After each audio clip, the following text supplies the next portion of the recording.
esse cara, por mais que ele não tenha jogado em alguns momentos, é um fato, em alguns momentos ele não jogou bem, você não vai lembrar de nenhum ano em que ele, em algum momento, não foi o craque do time. Em todos os anos, em algum momento, ele foi, se não um dos craques do time. O que acontece do Everton Ribeiro né, e inclusive eu já tinha falado isso já no começo do ano, né, eu dou a mão palmatória essa questão de mudar de opinião. Veja só, eu mudei de opinião e eu assumo aqui. Eu era um dos que falava no começo do ano que ou o Everton Ribeiro viraria um bom reserva, ou o Everton Ribeiro tinha que sair se ele não pudesse virar um bom reserva. Porque a questão do Everton Ribeiro foi física mesmo. Você via a questão física dele. Você via que ele tomava as escolhas certas, mas ele não conseguia, por exemplo, na hora de driblar um cara, ele dava o drible, mas não conseguia completar o drible. Você via que ele dava o passe, mas ele já não conseguia dar o passe e se apresentar. Entende? Ele não conseguia estar lá defendendo lá atrás e aparecer lá na frente logo em seguida. Ele aparecia no espaço livre para fazer o contra-ataque, mas se ele não tivesse ninguém para contactar, ele não ia conseguir conduzir a bola sozinho e fazer o contra-ataque em si. E aí, quando foi mudado de posição, e aí isso foi assim, eu não sei se foi um machado do Dorival, né? Ou se foi só uma coincidência do acaso, porque dizem que ele queria colocar o Oscar nessa posição, na época que o Oscar iria vir, né?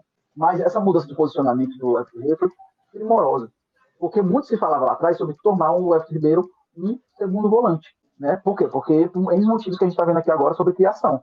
Mas qual era o adendo que se fazia na época? O problema é que defensivamente ele não vai conseguir cumprir com as atribuições dele.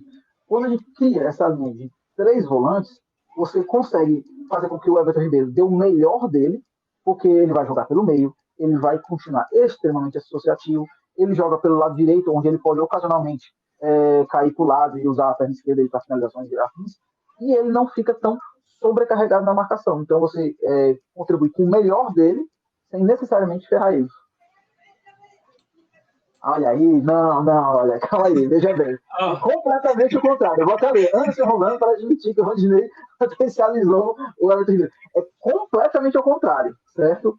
O Everton Ribeiro potencializa todos os laterais que caem pelo lado dele. Todos. Ele potencializa o Rodinei, ele potencializou o Isla, ele potencializou e potencializa ainda o Mateuzinho, certo? O Rafinha, meu Deus do céu, o quanto que o Rafinha jogava do lado do Everton Ribeiro era um absurdo. Todos os laterais que caíram do lado dele foram assim. O Mike no Cruzeiro. Ah, verdade. O Mike no Cruzeiro ele potencializou para um caralho, sabe? Eu acho que, se não me engano, até o Ceará chegou, aquele lateral direito, chegou a jogar no Cruzeiro nessa época aí, e também potencializou. Todos os laterais que jogaram do lado dele são potencializados. Porque ele tem uma capacidade ímpar de... Esqueci o termo técnico, tu sabe qual é o termo técnico? Que é quando o cara espera o momento correto para entregar o passe. Temporização. Não, é temporização. Ele é muito bom de temporização. Ele é muito, muito bom. O passe dele é aquela famosa história que tu acha que é fácil, tu jura que é fácil fazer aquilo, mas não é, porque ele não dá só um passe pro cara entre o gap, entre o lateral e o zagueiro adversário, como ele também dá exatamente no tempo, na medida certa pro lateral só chegar e cruzar muito. Então, tipo assim, o Rodinei, de fato, ajudou muito o Everton Ribeiro, mas é muito mais uma inversão aí. O Everton Ribeiro que ajudou muito o Rodinei a voltar para fora o melhor dele, que é a ultrapassagem. Sim. Mas é isso, o Everton Ribeiro é um top ídolo, fácil. Joga demais, é um jogador que eu fico muito feliz, porque eu já queria esse cara no Flamengo há muitos anos. Ele me entregou muito mais do que eu imaginei.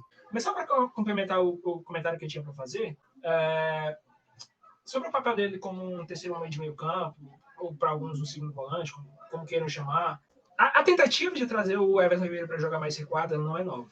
Ela acontece primeiro com o Jorge Jesus. O Jorge Jesus faz isso de forma, como eu posso dizer, emergencial, ou seja, jogos que a gente estava empatando, precisava ganhar, jogos que estava perdendo, precisava virar. Aí colocava o dinheiro e colocava ele também, às vezes. Também, mas, tipo assim, ele jogava muito bem. Ele jogava muito bem naquele papel. Aí, o Jorge Jesus sai, chega o Domenech. Num dos primeiros jogos do Domenech é um Flamengo e, se eu não me engano, Botafogo. O Everton Ribeiro joga na trinca de meio campo, só que não joga só ele. Joga ele, o Diego Ribas e mais um. E acho que era o Gerson. Eu não lembro quem foi, mas enfim. A questão é, naquele jogo em específico, o Flamengo não conseguiu controlar o meio campo. O Flamengo teve muita dificuldade e o time, você vê que perdia muitos duelos naquele setor, entendeu? E aí, a ideia de Everton Ribeiro mais recuado foi meio que colocada debaixo do tapete, foi esquecida. Só que, jogando com o Thiago Maia, jogando com o João Gomes, são jogadores muito fortes, jogadores que comem terreno, jogadores que ganham duelo, rápidos. Tipo, bateu, tá ligado? O Everton Ribeiro não é tipo assim, um zero defendendo. Ele é um jogador inteligente, ele é um jogador que desarma até bem. Ele é bem competente defensivamente. Só que ele não tinha esse físico para ganhar duelo. E com dois caras que do lado dele entregam isso, a ideia bateu. E deu muito certo. Para mim, acho que é perfeito.